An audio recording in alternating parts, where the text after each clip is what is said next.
How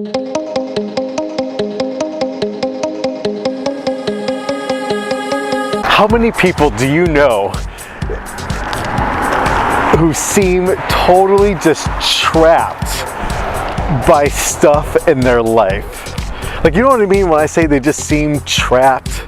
It's like they cannot break certain addictions, right? Or they can't break certain habits, right? And so it's a brand new year, right? And so for New Year's, they start making all these resolutions. Like, I'm not gonna eat donuts, right? Or I'm gonna cut down on my sugar intake, or I'm gonna start to exercise, or I'm gonna start to do this habit. And that habit, like, I'm totally gonna stop doing that.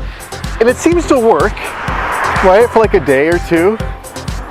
But then how many people you know, or maybe even yourself, you've made these decisions in your head, but you just feel stuck, right? It's like they're trapped in like some sort of an addiction. It's like they want to stop cutting, but they can't. They want to stop listening to, but they can't. They want to stop looking at those websites, but they can't. They want to stop eating or drinking or smoking or whatever, all of these things, or cheating or lying or whatever, but they just can't. It's like we're stuck.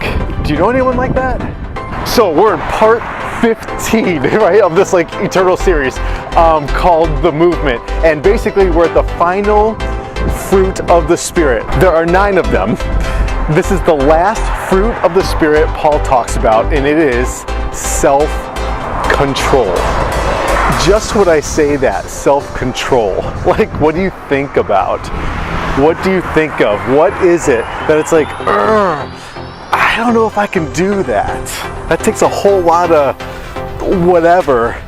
I actually don't have self-control. Actually, in the Greek, in the original, it literally means mastery of oneself.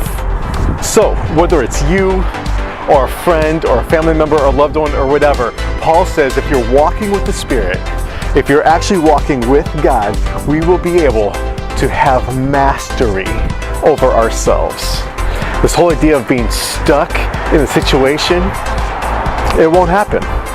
Now, I'm not sure what you're thinking about right now, but it seems to me like this is basically impossible. Like how many, like everyone we know, basically everyone we know, in some sort of way, shape, or fashion seems stuck or tied down or trapped in some sort of situation. It's like humanly, this is impossible. And maybe during this series, for the last 2 weeks, as we have been talking about the movement and what it means to move and walk with the Holy Spirit, you're thinking, dude, Jason, what are you talking about? Like, to be gentle, like to love, all of these things that we've been talking about, like those are impossible to handle by yourself.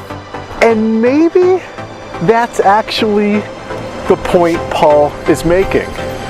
All this stuff that we know is good, that we actually should do, kindness and goodness and all of these things, maybe Paul's point is, you know these are things that we need to do in life. You know that these are important, whether you're religious or not, or whether you're a Christian or not. You just know, as a member of the human race, as a person, these are all good things. But if you think about every single one of these, they're all good goals, joy and stuff, and we all try to capture them. We all try to accomplish these things, but if you think about it, on our own, it actually is impossible.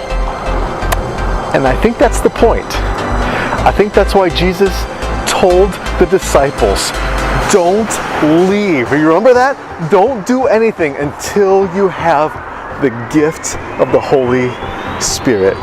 We can't do these things without the Holy Spirit. We actually can't do these things without God. So, as we move forward with the second half of this series, The Movement, and we think about these fruits of the Spirit, like if you forgot, like go back, watch them every single day. Like, I think it's important.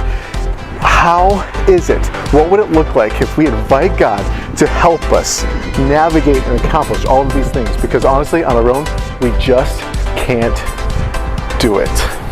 We must have God in our life to help us with these things. So, now, some people have sent messages like on Instagram or on Facebook, or there are some people text or some people email.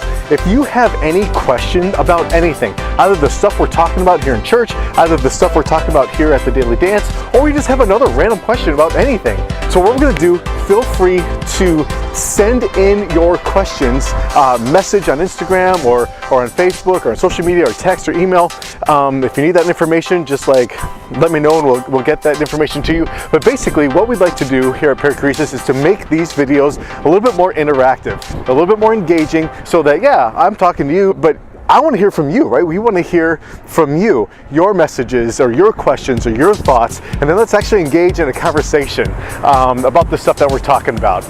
Ultimately, what it means to move, to change, personally and as a community for the kingdom. So message in your questions and watch in future Daily Dances, and we will address and discuss your questions.